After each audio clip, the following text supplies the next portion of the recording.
എങ്ങനെയെങ്കിലും കർത്താവ് അനുഗ്രഹിച്ച എല്ലാം മംഗളകരമായി കലാശിക്കും. എടാ മോനെ, ചാക്കോ എന്ത് തന്നെ പറഞ്ഞാലും നമ്മളെ കൂട്ടൊരു നല്ല പണിക്കാരനാണ്. നല്ല പണി ആര് ചെയ്ത് കാണിച്ചാലും നമ്മൾ അത് കണ്ട് സന്തോഷിക്കണം. ഇപ്രാവശ്യവും അവൻ നമ്മെ തോൽപ്പിച്ചു. അപ്പുറം ചുമ്മാരി അവരെ ഞാൻ എടുക്കും. ഈ നമുക്കൊന്ന് മെനുങ്ങാം. എന്താ എതിരുണ്ടോ?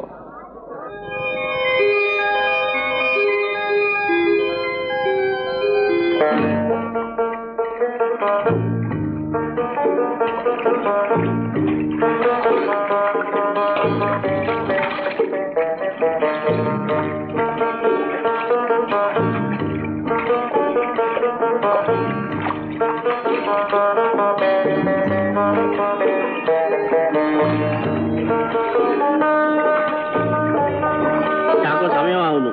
9 മണിക്ക് നമ്മൾ ദേവസ്വം ബോർഡ് ഓഫീസിൽ ചെല്ലാമെന്നല്ലേ പറഞ്ഞത്? ഞാനിപ്പോ വരാം.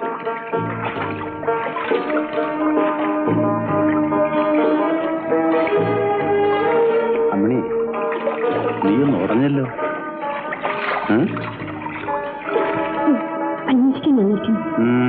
വന്നൂടെ? ജോയ്, കുളി കഴിഞ്ഞില്ലേ? കേറിപ്പോ. ആ ലോറിക്കാരുടെ അടുത്തേക്കല്ലേ. അപ്പൊ അവരിപ്പോ പുറപ്പെട്ട് കാണും. നിന്നോട് കയറി പോകാനാണ് പറഞ്ഞത്. തർക്കുത്തരം പറയുന്നത്.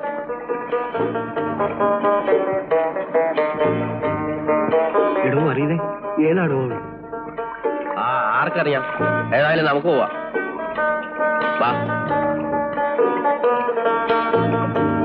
ഇവിടെ വെച്ച് കണ്ടില്ലായിരുന്നെങ്കിലോ? ഓ, എന്നാ ഞാൻ വീട്ടിലേക്ക് വരുമായിരുന്നില്ലേ? വഴി ഓർമ്മയുണ്ടോ? കിഴക്കേ നടക്കലെ കല്ലത്താണിക്ക് തൊട്ടടവഴി ഇറങ്ങി ഓല മേഞ്ഞ 3ാമത്തെ പുര അല്ലേ? ഓ, അപ്പൊ മറന്നില്ല. ഓ, അങ്ങനെ അങ്ങ് മറക്കാനൊക്കുവോ? ഓർമ്മ പുതുക്കാനേ ഞാനിന്ന് വരും.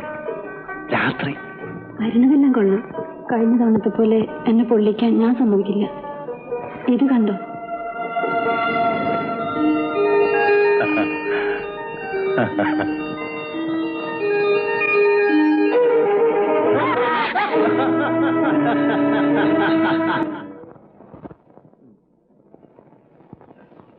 എടാ ജോയി, അടുത്ത ബസ്സിൽ പോയി സന്ധിക്കുമ്പോ വീട്ടിലെത്താം. വേഗം ചെല്ലേ. അപ്പം വരുന്നില്ലേ? എന്തൊരു ചോദ്യമാ ജോയി മോനെ ഇത്. ഇന്നലെ നമ്മൾ ജയിച്ചില്ലേ? ഇനി ഞങ്ങളൊന്ന് മിനുങ്ങാൻ പോകുക. ഈ ജോലി ഏറ്റു വാങ്ങിച്ച അന്ന് മുതൽ കാശ് ചോദിച്ചു വാങ്ങിക്കാൻ തുടങ്ങിയാണല്ലോ. ഇപ്പൊ തരില്ല. വല്ലതുണ്ടെങ്കിൽ കണക്ക് നോക്കി നാട്ടും തരാം. നിങ്ങളുടെ ഒരു കാശും ബാക്കി വെക്കില്ല. വയ്ക്കോ. എന്താ 5-8 ദിവസം കഴിഞ്ഞ് വീട്ടിലേക്ക് മടങ്ങുന്നതല്ലേ? വല്ലതും വാങ്ങിക്കാതെ വെറും കേടെങ്ങനെ? കുറച്ച് കാശ് ഇപ്പോഴത്തെ ആവശ്യത്തിന് വല്ലതും വേണമെങ്കിൽ കൊടുക്കുകയാക്കോ. ചേട്ടൻ എന്ത് കണ്ടിട്ടാ പറയുന്നത് കൊടുക്കാൻ? അയ്യോ, എനിക്ക് വേണ്ട. അത് എന്റെ കയ്യിൽ തന്നെ ഇരുന്നോട്ടെ. എന്നാ തൽക്കാലത്തെ ആവശ്യത്തിന് വേണമെങ്കിൽ. ജോയേ, ഇതെന്റെ വീട്ടിൽ കൊടു. ഞങ്ങൾ പിന്നെ വരാം. ഇത് ത്രേസ്യാമടായി കൊടുത്തേടാ മോനെ.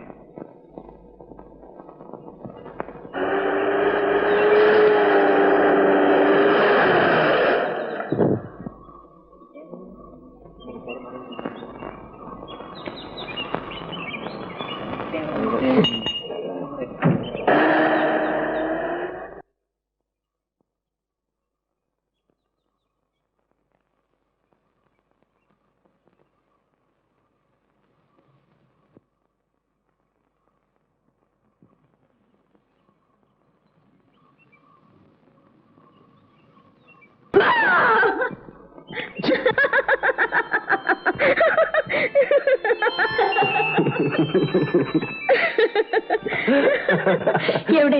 ഞാൻ എത്ര നേരമായി കാത്തിരിക്കുന്നറിയാമോ? എടുക്കൂ. നീ പറഞ്ഞതെല്ലാം ഞാൻ വാങ്ങിച്ചിട്ടുണ്ട്. പക്ഷേ ഇതിനകത്താണ്. ഇപ്പൊ അഴിക്കാൻ പറ്റില്ല. ഞാൻ വീട്ടിൽ ചെന്നിട്ട്. പോരാ, എനിക്ക് ഇപ്പൊ വേണം. നീ ഇത് പിടിച്ച് എന്റെ കൈ കഴിക്കുന്നത്. മര്യാദക്ക് എന്റെ സാധനങ്ങൾ തരുന്നോ ഇല്ല ഞാൻ പിടിച്ചു വാങ്ങിക്കണോ? പിടിച്ചു വാങ്ങിക്കേ. എന്താ ഇത്ര സംശയം? എന്നാ ഒന്ന് കാണട്ടെ. അയ്യോ, കഷ്ടം. നീ അതിനെടുത്തോ. എന്താ വാങ്ങിച്ചില്ലേ? അത് ഈ ജാതി മതിയോ? 10 രൂപ. ഇത് 15. ഇതാണ് നല്ലത്. 20 രൂപ. എത്രയാ സൈസ്? സൈസ് എത്രയാണ്? സൈസ്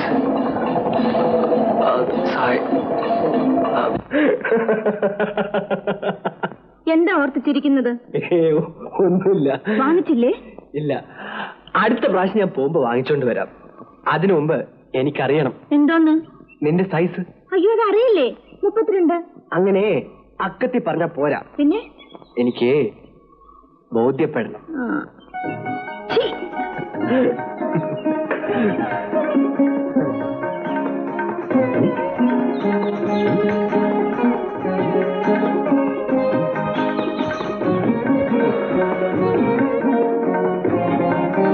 കേറിയിരിക്കും.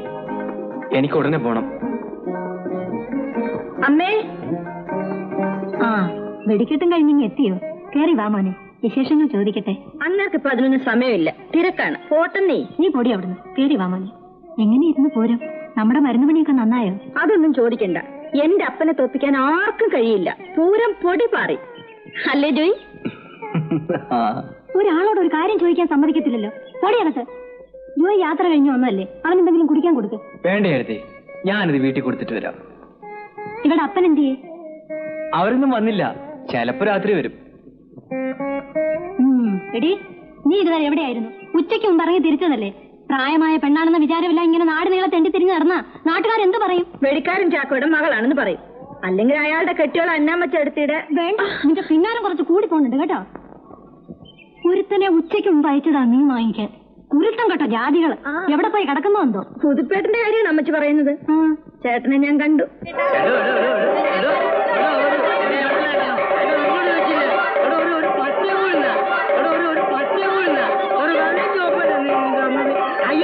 എവിടെയായിരുന്നു നീ ഇതുവരെ? നിന്നെയും കാത്ത് എത്ര നേരമായി ഞാൻ തലയിൽ എണ്ണ ഒഴിച്ച് നിൽക്കുന്നു. കിണറ്റിൻകരയിൽ തിരക്കായിരുന്നു ചിറ്റേ. തിരക്കും. നിന്നെ കാണാൻ ആളുകൾ അങ്ങ് തിക്കി തിരക്കില്ലയോ? വെറുതെയാണോ നിന്റെ കണ്ണിന് കാഴ്ച കെട്ടുപോയത്? നിന്റെയൊക്കെ ഉള്ളിലൊരു ദൈവം തമ്പുരാന് പൊറുക്കത്തില്ല.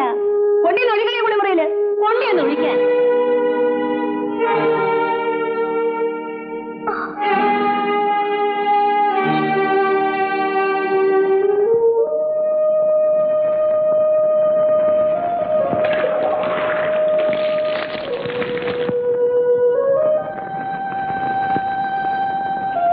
നീ വരുന്ന വഴിക്ക് താളി പറിച്ചില്ലേടി? ഇല്ല.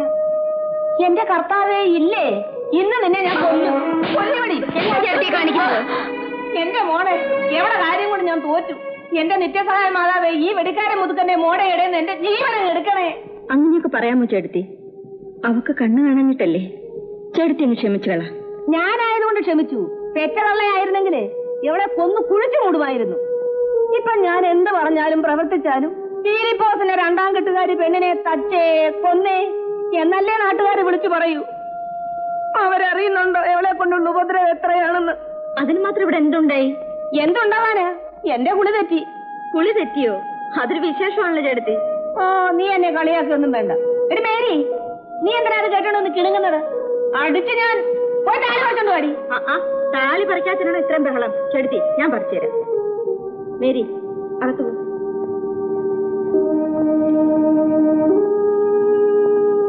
എവിടെയാ നമ്മൾ പറഞ്ഞു നിർത്തിയത്? പകിരിയല്ല, സൈഡാമട്ട്.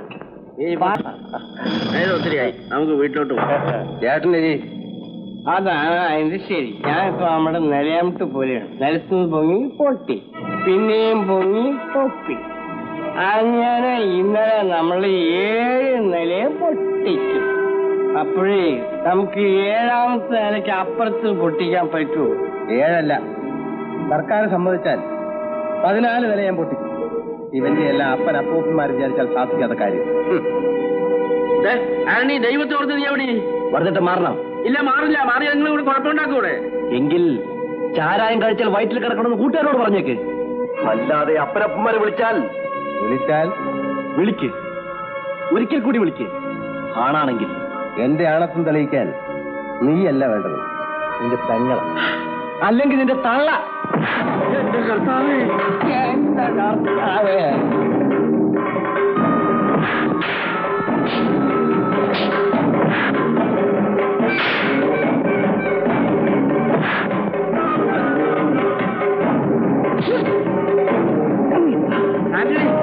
മോനെ ഒന്ന് നിർത്ത്. എന്തായി കാണിക്കുന്നത്?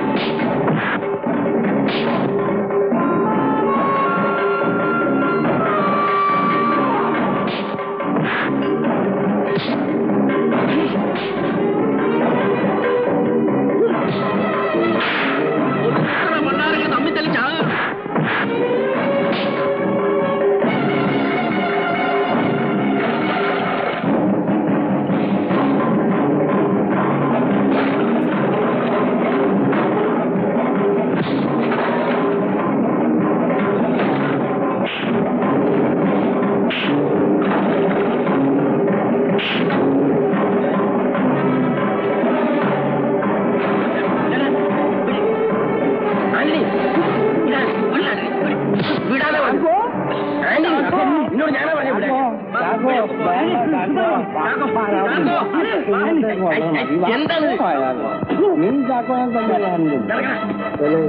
നടക്ക്.